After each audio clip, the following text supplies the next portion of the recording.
Olá, o meu convidado de hoje do Ideias da Aldeia é doutor em Filosofia e Teologia, escritor e professor universitário.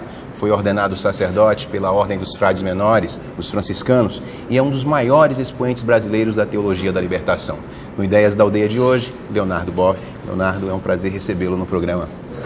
Também é um prazer estar de volta ao Acre e manter um diálogo com a realidade de vocês.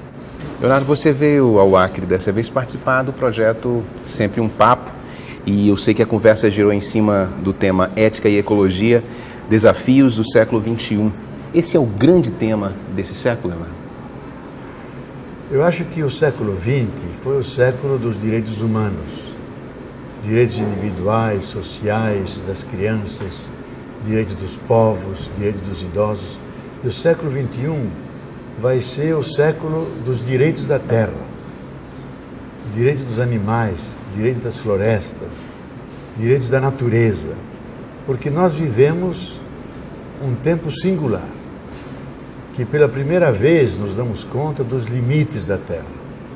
Começou o tempo do limite, o tempo do finito, que a terra é um planeta pequeno, limitado, superhabitado, e com recursos não renováveis, e que entrou numa fase nova da sua história, que é a fase do aquecimento global. Então a Terra mudou e nós temos que mudar com ela como condição de adaptarmos-nos, evitar os efeitos perversos e poder continuar vivendo sobre esse planeta.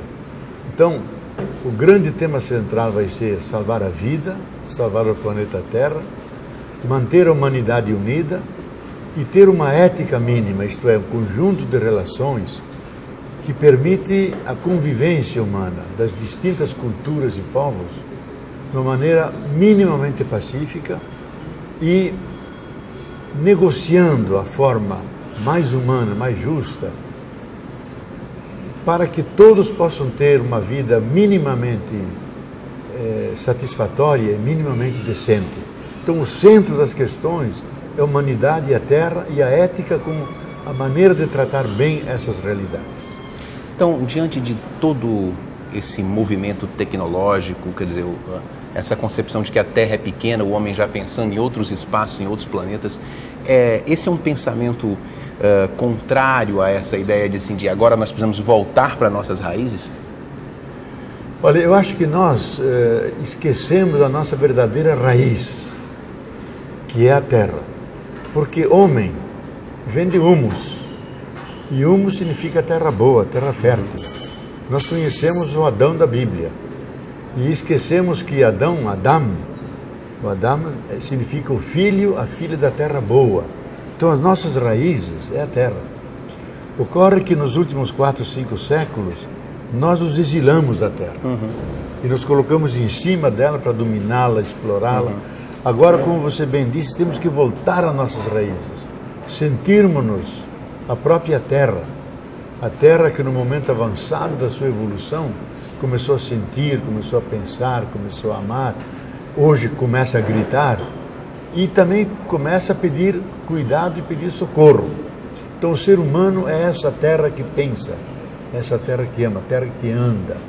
Então voltar à terra significa reconhecer nossas raízes terrenais, que nós só temos essa casa para habitar, não temos outra, que não há chance nenhuma ir até a próxima estrela, porque ela fica daqui a 3.000 anos-luz, a Alfa do Centauro. Então somos, eu diria, condenados a viver aqui, mas não é uma condenação como castigo. Quer dizer, nós vivemos nesse planeta, devemos cuidar do planeta, e aqui nós seremos felizes. E é aqui que, falando como cristão, que o Verbo de Deus se encarnou, se fez homem, se fez terra e quis habitar com a gente. Você bem disse que nós estamos no meio do aquecimento global, né? Eu já li alguma coisa que você dizia o seguinte: há uma metáfora entre a nossa casa e o planeta, quer dizer, nós temos que cuidar bem da nossa casa, né? E diante de tudo isso, quais as medidas emergenciais que nós podemos fazer nesse sentido para melhorar a nossa casa, a vida no nosso planeta? Para dizer de uma forma muito rápida, Jorge, a Carta da Terra, esse documento importante que nasceu da sociedade civil mundial, colocando a Terra como centro e os seres humanos os cuidadores da Terra. Então a Carta da Terra sugere alguns R's. O primeiro R é reduzir o consumo. Nós vivemos sociedades ultraconsumistas e consumimos tanto que já passamos em 40% a capacidade de a Terra refazer os seus bens e os seus serviços. Isto é, hoje nós consumimos uma terra inteira mais 40% de uma terra que nós não temos. Então nós vamos ter que reduzir, primeiro R, o consumo. Segundo, para que as coisas durem mais, reutilizar aquilo que nós usamos para outros fins, mas reutilizar. Depois reciclar. Há milhares de coisas que demoram dezenas, centenas de anos para serem absorvidas pela natureza, como os plásticos. Então reciclar tudo que podemos para que os novos produtos possam aliviar a carga de estresse, de peso sobre a Terra. Depois devemos respeitar todos os seres. Nós não respeitamos. Nós matamos animais, nós desflorestamos, nós poluímos o solo. Então respeitar, porque todas as coisas pertencem a essa grande comunidade de vida, sofrem, e nós somos causadores do sofrimento. E no fim, um outro R, é rearborizar, isto é, reflorestar. Porque hoje o que alivia o aquecimento é a planta. Porque a planta é uma espécie de esponja, ela absorve a sujeira da atmosfera e pela fotossíntese, pela luz do sol, ela transforma isso em massa, em tronco, em folhas e libera oxigênio que está faltando e nós precisamos. Então nós devemos ser muito concretos. Se trata não só de uma teoria, de uma visão nova, se trata de práticas concretas. Por exemplo, não queimar nunca nada, transformar tudo em adubo, porque a queimada aumenta o aquecimento, evita a reciclagem, o reuso, etc. Então nós temos que começar com o pequeno, que a soma desses pequenos é mais ou menos como as gotas.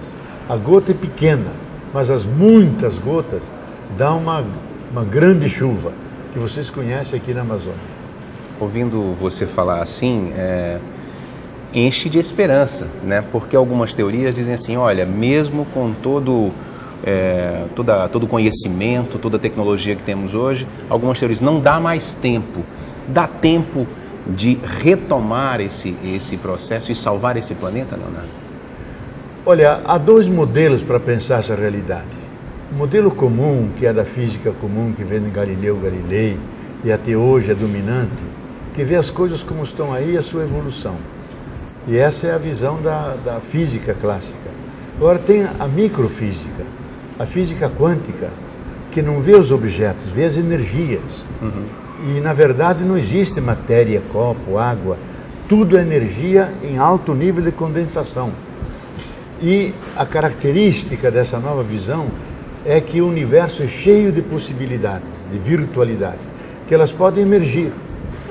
Há uma ruptura e há um salto para uma ordem mais alta. Então, eu acho que nós estamos em dores, não de um moribundo, que são estertores de morte, mas nós estamos em dores de parto, que é o nascimento de um novo ser humano, uma nova mulher, um novo tipo de mundo. Então nós estamos numa crise de passagem de um velho mundo para outro mundo, e aí eu acho que tem esperança, que o universo vai ter uma emergência nova, de repente vai surgir, está crescendo cada vez mais, uma consciência que nós somos responsáveis por esse planeta, temos que cuidar uns com os outros, porque se não fizermos isso, nós vamos ao encontro do pior, e que isso vai ser dominante nas políticas mundiais, nos países, nos locais. Eu estou feliz que o Acre está avançado nessa consciência, isso vai salvar a humanidade. Agora, isso é uma coisa interessante, o nosso lugar no mundo, porque a gente percebe assim, os grandes poluem muito, e qual o papel dos pequenos países nesse processo? Bom, os pequenos países têm a vantagem de serem pequenos. Por exemplo, o Acre não tem 1 milhão de habitantes. Agora é uma vantagem, porque as políticas, os ensaios que se pode fazer, podem envolver muito mais gente. E fazer miniaturas. Agora, toda miniatura tem a força de uma semente. A semente é pequenininha, mas dentro da semente está o tronco, está a copa, estão os frutos, estão as flores, está tudo dentro. Então podem ser sementes que têm a força do novo, escondido aí dentro, e que se irradia e pode contaminar, pode envolver outros. E por isso eu acho que tudo começa pequeno, nada nasce grande. A natureza faz que todos os seres nascem pequenos, as plantas estão nas sementes, nós um dia fomos mínimos, pequenos fetozinhos e somos o que somos. Assim vai ser a evolução. É a soma dos pequenos ensaios em rede que vai permitir o salto de qualidade. E aí então começa para mim o verdadeiro século XXI, que não começou ainda. Que nós somos devedores de formas de viver, de produzir, de consumir passadas, que não estão dando certo e agora foram a pique no coração do sistema, nos Estados Unidos, na Europa. Mas nós na periferia conseguimos resistir, porque já começamos com o novo antes deles. E isso é a esperança para a humanidade. Você diz, não começou o século XXI, o que falta para começar? Eu acho que falta, Jorge, dar esse salto para uma nova relação com a natureza. Por exemplo, vocês do Acre aqui criaram a categoria Florestania. Foi criada a categoria Cidadania, que tem a cidade como centro. Aqui o centro é a floresta. 70% do Acre são florestas. Então, como conviver bem com a floresta? Está o ser humano ali. Ele pode usar a motosserra, e aí é um desastre. Mas ele pode utilizar a riqueza da floresta em pé, dos seus frutos, das corantes, das coisas medicinais, da diversidade de animais, plantas. Uma riqueza fantástica que falta para o mundo. Então, eu posso ter uma relação de uso racional, me sentindo parte dessa natureza, e não distanciado como quem dispõe ao seu belo prazer, eventualmente derrubando. Então o que nos falta é essa nova visão, esse novo olhar sobre a natureza, que a natureza não está lá, ela está aqui. Eu sou parte da natureza. E protegendo a natureza, eu me protejo a mim. Porque nós comemos, nós respiramos, nós vestimos, estamos no chão, tudo isso é natureza. Então a economia, a vida, tudo deve andar junto com a natureza, e se nós não fizermos isso, e não temos feito no passado, toda a economia moderna que foi a pique, só pensa em números, em aplicações, não pensa na natureza, não pensa na terra, não pensa nos limites dos recursos. E agora somos obrigados a pensar, porque as consequências estão tocando a nossa pele.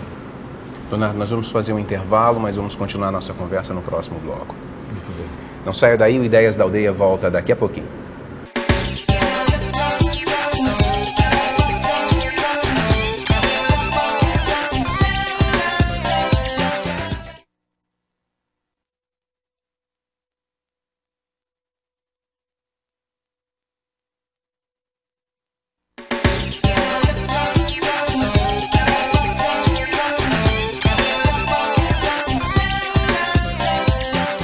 O Ideias da Aldeia está de volta, programa que hoje está sendo gravado aqui no Hotel Pinheiros, no centro de Rio Branco. E eu estou conversando com o filósofo e teólogo Leonardo Boff. Leonardo, a grande crise social da humanidade hoje é a exclusão das pessoas dos benefícios do desenvolvimento, da modernidade. Que período é esse que vivemos? Ô Jorge, eu acho que é um período terminal.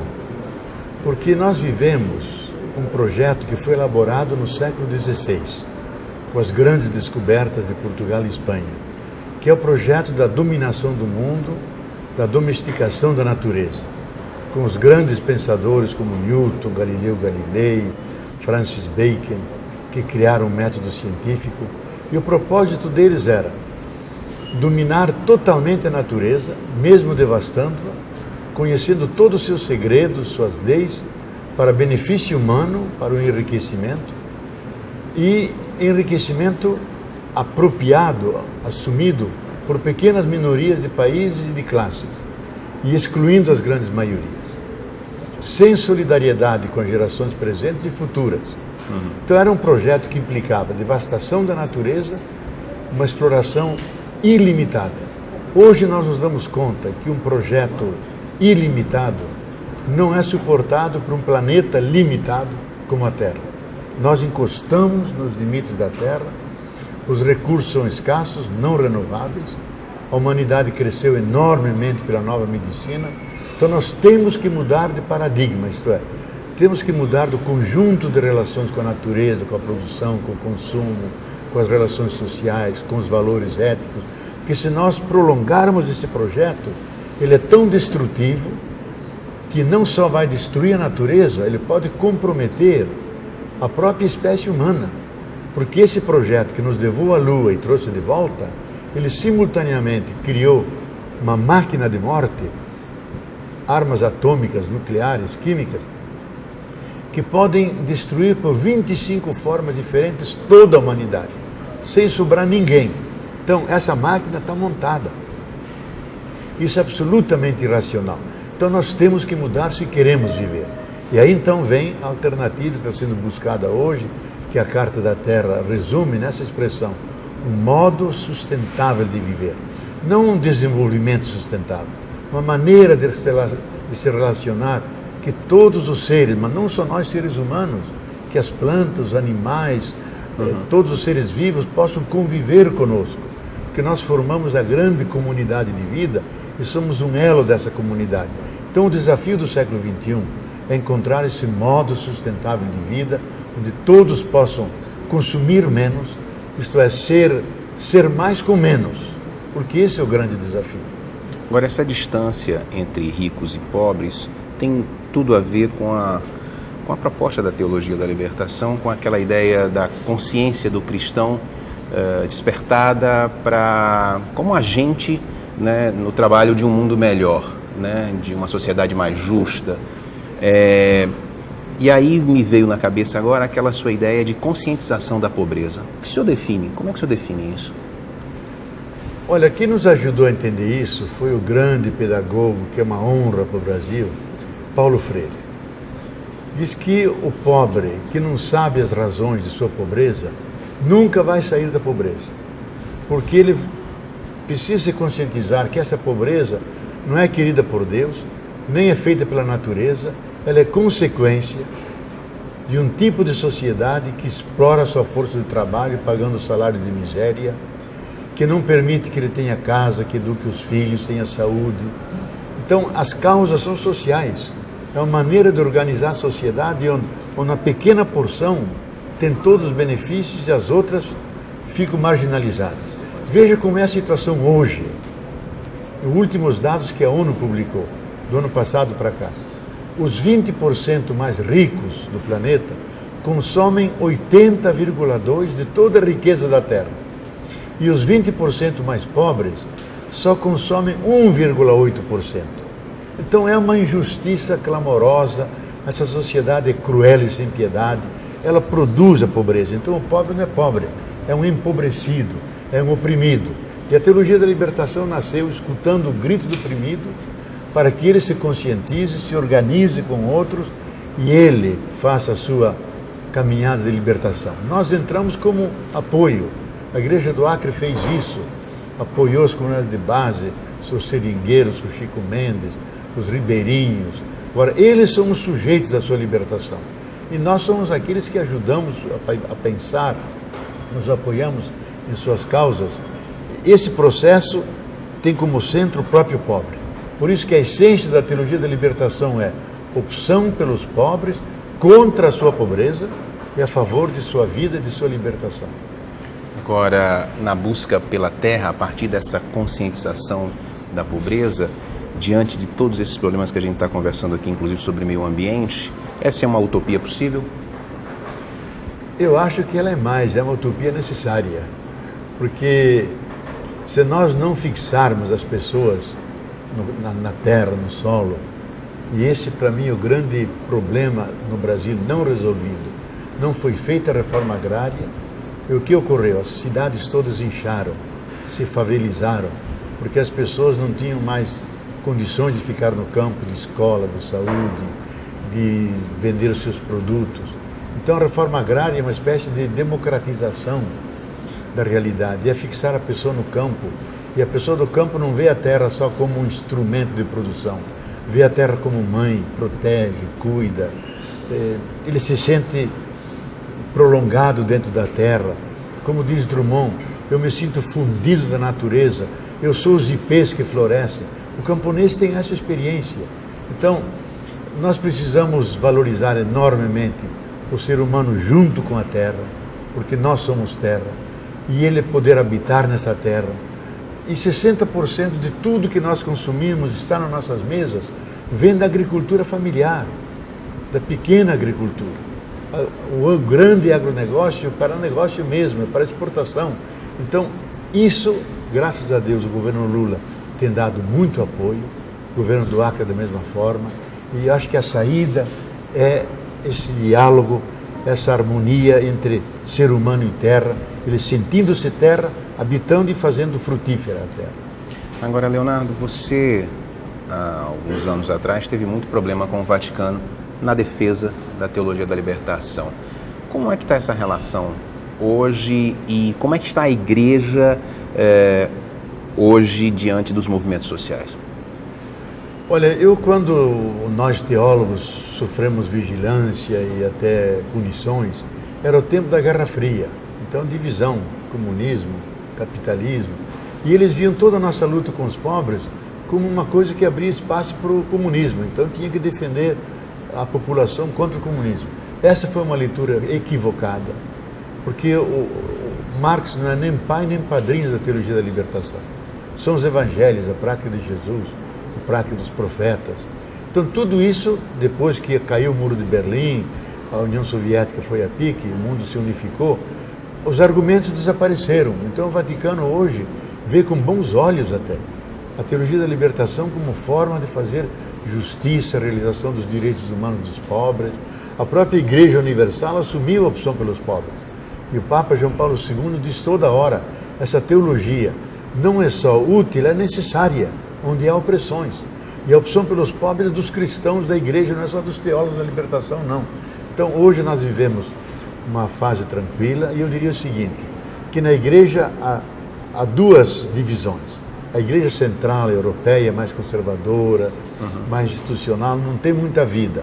Agora, as igrejas periféricas na África, na Ásia, na América Latina, no Brasil, há muita vitalidade, comunidades de base, pastorais sociais, empenho pelos direitos humanos, defesa de negros, de índios.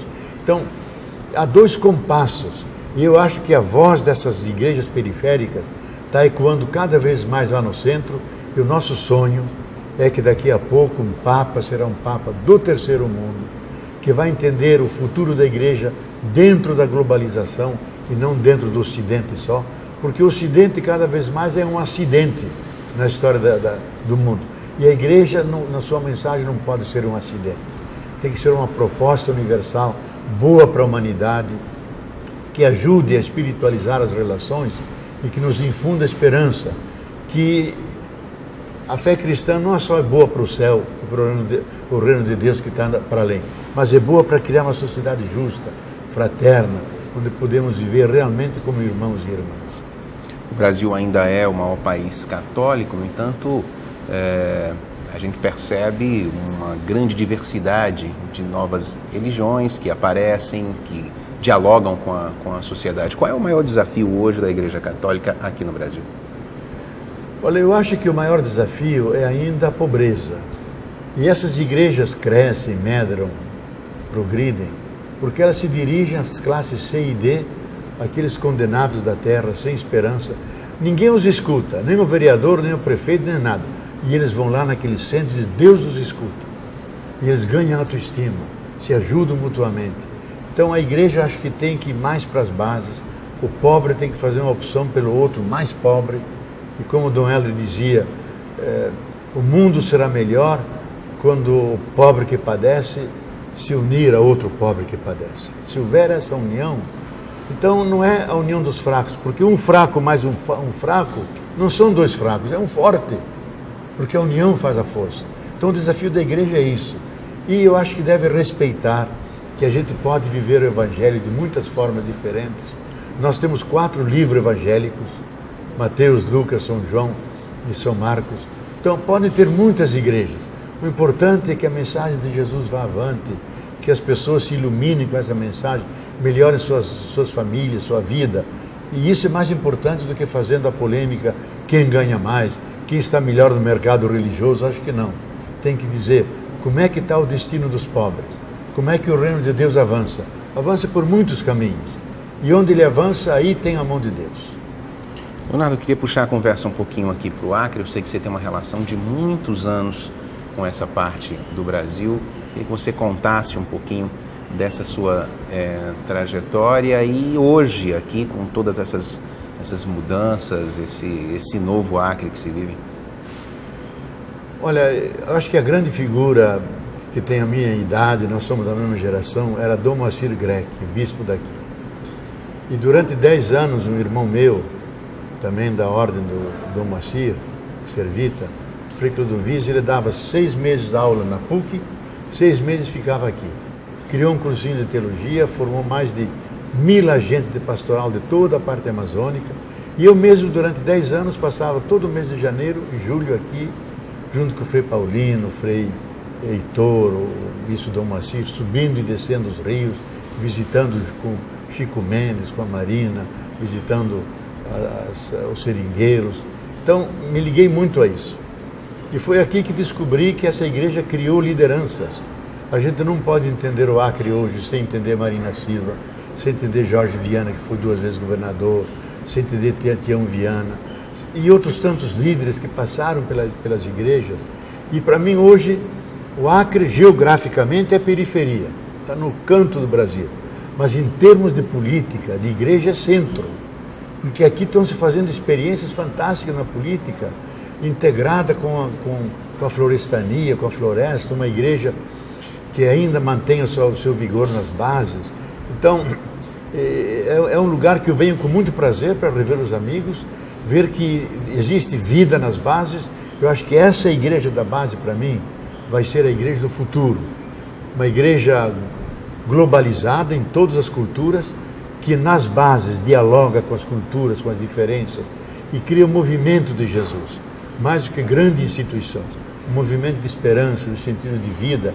E aqui, na verdade, é a característica principal do Acre, da igreja do Acre, da política do Acre, criar essa vida em movimento e que vai criando o seu caminho, e é um caminho que aponta, que é um exemplo para outros estados e até para além, para a forma de a gente tratar a natureza pelo mundo inteiro. Para fechar nossa conversa, você falava dessa sua relação com a Acre, do que você já viveu, e esses ideais, os ideais da florestania, os ideais do Chico Mendes, que a igreja teve uma participação muito importante nesse processo todo de preservação pela floresta, opção pela floresta, né? Você acha que estão preservados quando nós vemos hoje jovens estudando filosofia? Você acha que essa juventude está mais próxima desses ideais? Olha, a juventude hoje ela é assaltada por todos os lados, pela televisão, pela propaganda, pelo entretenimento, mas ao mesmo tempo há um núcleo da juventude que é séria. Eu fiquei muito alegre em saber que aqui é uma sociedade filosófica, onde jovens cada 15 dias se reúnem e está crescendo para pensar a realidade do Acre, para conhecer a natureza, as fontes, os rios, a diversidade biológica. Então é um sinal de amadurecimento de uma sociedade. Ela ficou complexa, então nós temos que pensar essa realidade. E a filosofia é o lugar onde a gente pensa o sentido das coisas, os valores novos, o que devemos fazer, os sonhos que nos inspiram. E isso está surgindo no Acre. Então eu acho que a gente tem que prestar atenção muito na juventude, oferecer alternativas para ela, que dão sentido à sua vida, seu empenho, sua luta, fazer as revoluções moleculares, isto é, começando por si mesmo, sendo um novo cidadão que trata diferentemente a natureza, o lixo, as relações sociais. E aqui pode-se fazer porque não é tão grande a população e se podem criar instituições, caminhos, e que irradiam em cima das pessoas e oferecem chance de elas serem mais humanas, ter mais sentido de viver e que a gente possa desfrutar desse mundo, ter um pouco de felicidade, porque é curta a nossa passagem por esse pequeno planeta. Então vale a pena entrar pela embocadura certa, para a gente não ter que mudar, mas prolongar um projeto que começa de pequeno, mas que vai se irradiando e vai mostrando um profundo sentido de viver. Leonardo, eu queria agradecer muito a sua participação aqui no Ideias da Aldeia. Para mim foi uma alegria e eu agradeço de poder ajudar a difundir essas ideias ecológicas e éticas tão importantes para o mundo de hoje. Obrigado mais uma vez. Bom, o programa de hoje fica por aqui. Obrigado e até a próxima.